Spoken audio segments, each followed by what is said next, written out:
Hi, I'm going to talk about cubital tunnel syndrome, and even if it's not a problem that you have, you might want to watch the video anyway so you can avoid it. And if you know someone who's having cubital tunnel syndrome, you can help them avoid having surgery, because surgery is usually unnecessary and a lot of unnecessary surgeries have been performed. Okay, what is cubital tunnel? Well, the cubital tunnel is in the elbow, and it affects the ulnar nerve. It entraps the ulnar nerve. Now, what does the ulnar nerve do? Well, the ulnar nerve, if it's pinched, will cause numbness, tingling, pain, pins and needles, whatever, in these two fingers, the ring finger and the pinky, and part of this part of the hand right here, front and back. And there's a few things that can also cause numbness in that area. Pinching in the bottom of the neck, and as I showed in earlier videos, if you turn your head, tilt your head every which way, and it makes no difference in the numbness in your fingers, the problem is not very likely coming from the base of your neck. Another place where the pinching of the ulnar nerve can happen is in the pectoralis minor, and if you're having problems and you put your arms up this height or higher and you get numb and you put them down and the numbness goes away in the fingers, pectoralis minor is the likely culprit. In cubital tunnel syndrome, if you bend your elbow all the way and you get worse numbness in these two fingers, bingo, cubital tunnel syndrome.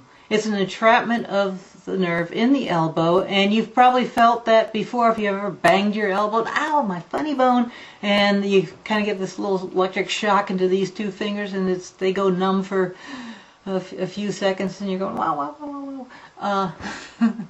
That's the same nerve. Not exactly the same place, but it's the same nerve. The only times it should be necessary to have surgery in the cubital tunnel area is if there's a bone spur there, or if you've really smashed your elbow on concrete and you've got stuff messed up in there, then yeah, sure. Otherwise, it's a muscle imbalance problem. Now, first of all, before I get into what the cubital tunnel is so much, is who's vulnerable. People who sleep like this or sleep in any position where they've got their elbows bent, people who spend a lot of time with their elbows bent, such as talking on the phone, either a regular phone or a cell phone. A good idea to get a headset or a Bluetooth. Or a person who spends a lot of time doing their hair or makeup, professional model, whatever. Or people who play a musical instrument where they're stretching the little finger, say a guitar player, where they're really stretching that little finger to make chords, or sometimes a violin player or a bass fiddle player or something like that, or possibly other musical instruments, where you're really having to bend that wrist over so that little finger can reach. Yeah, those type of people are vulnerable. Another vulnerability is resting your elbows on a hard surface. That can compress the nerves in the elbow, and it's a very bad habit, one that I've got. You don't want to be resting your elbow on hard surfaces.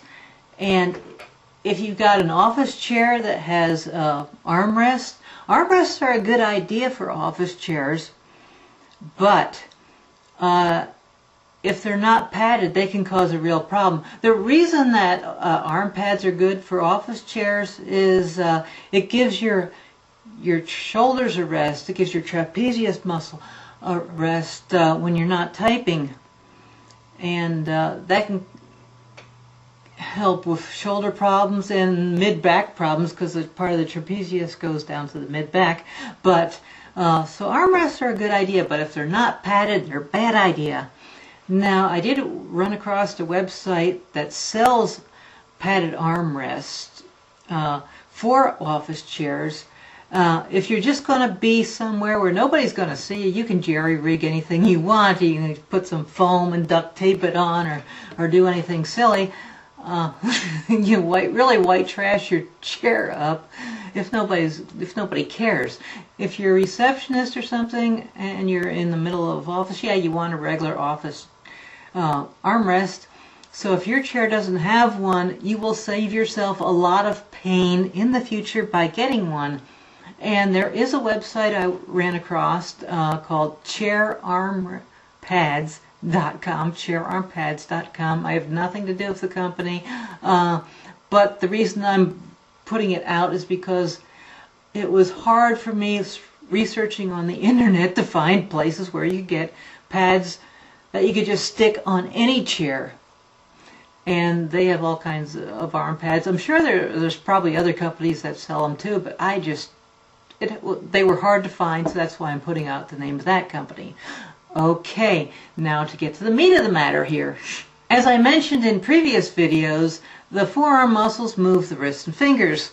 Well, this particular muscle, which is called the flexor carpi ulnaris, does not move any fingers, but it does move the wrist.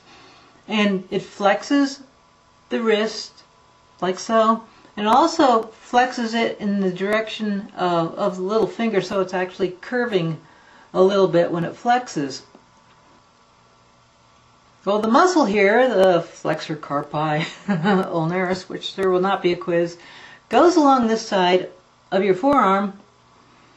You can feel it because the one closest right next to the bone there on the little finger side. And the reason where it causes problems is there's two heads to it, two places it attaches to bones. And it attaches to the bone real near the elbow on the forearm side, and attaches to the upper arm near the elbow. On the upper arm side, and between those two heads is where the ulnar nerve goes, and it gets trapped in there if that muscle's tight. And a lot of times the other flexor muscles are tight too. Now, I showed you in the forearm videos how to loosen up the forearm muscles, so I won't get into that part here, but forearm muscles can also pinch off these two nerves. But if you have cubital tunnel syndrome and it's not caused by a bone spur or her smashing your elbow, you also have tight forearm muscles. So you want to work on those tight forearm muscles too, but I'll show you how to work on this little guy here along the side.